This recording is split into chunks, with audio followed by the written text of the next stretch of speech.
Une nouvelle qui a un peu bouleversé l'ordre mondial, oui, en fin de semaine. Nicolas Maduro arrêté par les États-Unis. Pas qu'on ne savait pas que les États-Unis avaient un œil sur le Venezuela, qu'ils avaient quelque chose contre le régime Maduro. On avait même menacé de le faire. Mais ça s'est quand même passé rapidement. En fait, un peu à la sortie de la période des fêtes, où il ne se passe pas grand-chose. Et on se lève un matin et bang, durant la nuit, une unité d'intervention, une unité de choc des États-Unis est débarquée en plein cœur de Caracas pour arrêter et ramener aux États-Unis Nicolas Maduro. Quelques rappels, parce que je sais qu'il y a beaucoup de choses là-dedans. Bon, vous avez les images, on les a montrées. Donald Trump est assez fier de cette réussite de ses troupes. On a montré là, les images de Maduro, un peu l'image d'humiliation de l'ex-chef de gouvernement, président déchu, traîné là, par les autorités américaines. Il va être amené d'ailleurs au palais de justice là, pour comparaître dans les prochaines minutes, on dit vers l'heure du dîner. Donc oui, donc ramenons-nous à l'importance de ce pays. Pourquoi le Venezuela? Pourquoi on en parle autant au cours des derniers mois? Vous voyez, pays d'Amérique latine, quand même positionné à un endroit stratégique. Et je précise qu'il y a un intérêt de Donald Trump sur toute la région des Amériques. L'Amérique du Sud, entre autres l'Amérique latine, le canal de Panama qui est juste un peu ici, au nord de la Colombie. Toute cette région-là avait intéressé la Chine. La Chine a investi en Amérique latine. La Chine prenait le contrôle du canal de Panama. Et tout ça fatiguait les Américains. D'abord, la Chine aussi présente dans son arrière-cour. Déjà que la Chine est très présente dans le continent africain, mais c'est plus loin des États-Unis. Et je pense qu'il y a beaucoup cette idée que les États-Unis veulent reprendre le contrôle et tasser la Chine des Amériques. Le Venezuela, donc vous le voyez sur une carte, mettons-le maintenant en chiffres et en données. Pays de 30 millions d'habitants, quoique c'est un pays, la population qui est en baisse. Là. Le régime de Chavez, de Maduro, en fait, quitté des millions et des millions de Vénézuéliens. Certains qui sont venus au Canada, beaucoup plus nombreux sont allés aux États-Unis, mais se sont répartis ailleurs dans le monde. Régime socialiste, autoritaire, est-ce qu'on doit parler d'une dictature? Officiellement, il y avait des élections. La plupart des experts vont dire que les dernières élections ont été volées par le régime. Un régime évidemment très hostile aux États-Unis, parce qu'une des premières choses qu'ils ont faites lorsque Chavez est arrivé au pouvoir, il a sorti les États-Unis, par exemple dans le pétrole. Il a nationalisé le pétrole, sorti les entreprises américaines qui ne pouvaient plus investir, qui n'étaient plus les bienvenues à y investir. Donc quand on parle de la fin d'une époque, là, 1999 à 2013, Hugo Chavez, qui dirige le Venezuela avec une poigne de fer, il décède au pouvoir. Donc, il n'a jamais été battu ou tassé du pouvoir. Décède au pouvoir, et c'est Nicolas Maduro, donc depuis 2013, qui avait pris sa relève, qui l'avait remplacé. Qui est Nicolas Maduro, donc nouvellement le prisonnier à New York, en sol américain? À la base, un chauffeur d'autobus. C'est son métier de départ. Chauffeur d'autobus qui est devenu très, très impliqué dans le syndicalisme. Donc, il est devenu un leader syndical d'importance au Venezuela.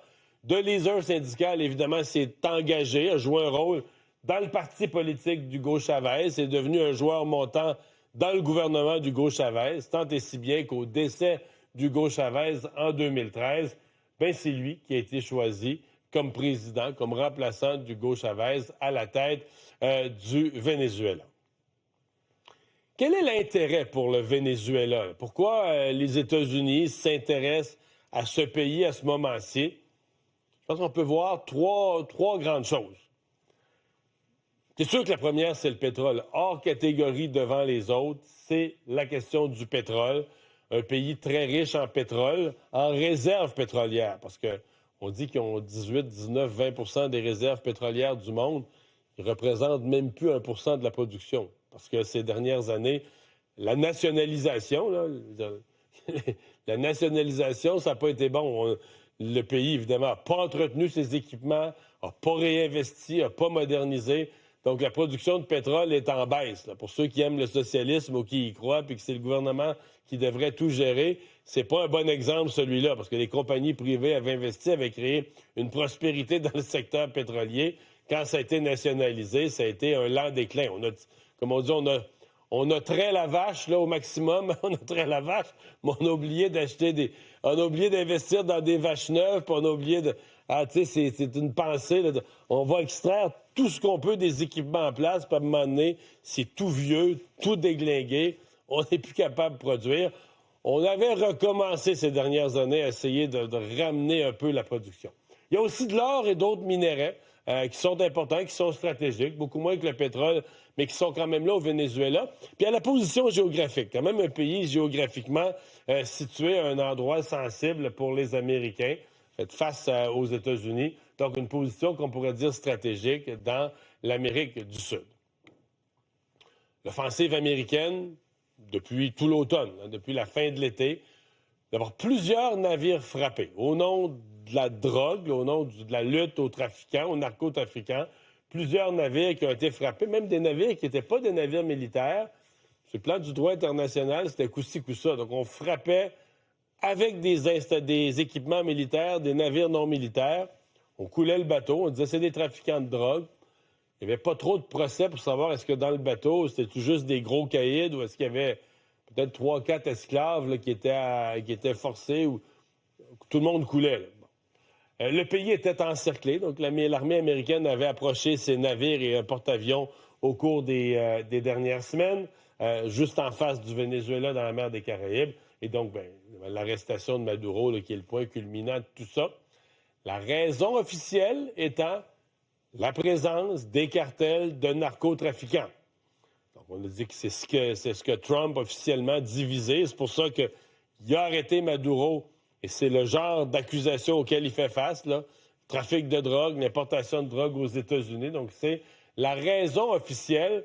Hein, on dit que ça tue de la population des États-Unis. Maintenant, est-ce qu'on peut penser que Donald Trump a d'autres motivations possibles? Peut-être même plus importantes que la lutte à... Je dis pas que c'est pas vrai, là, la lutte à la drogue. Bon, déstabiliser un régime hostile qui empêche les entreprises américaines d'aller faire des affaires sur ce territoire-là. Avoir accès aux ressources, notamment le pétrole, et établir sa toute-puissance sur les Amériques. Et ça devrait... C'est quelque chose qui doit nous faire réfléchir au Canada, parce que vous comprenez que si Trump veut être tout-puissant, là, du Groenland jusqu'à la pointe sud de l'Argentine, sur toutes les Amériques, bien là, le Canada, là, le pays qui est juste au nord des États-Unis, on dit 51e État, que ça soit sous la forme d'un 51e État, ou peut-être que ça, il voit ça impossible, mais sous une autre forme. Mais est-ce qu'il va vouloir s'assurer que le Canada est bien docile là, dans son portrait, d'avoir son influence sur les Amériques? Poser la question, c'est y répondre. Maintenant, pour le Venezuela, si on y revient, quelle est la suite? Il y a beaucoup, beaucoup de questions, très peu de réponses à cette heure-ci. Le rôle des États-Unis, hein, qu'est-ce que...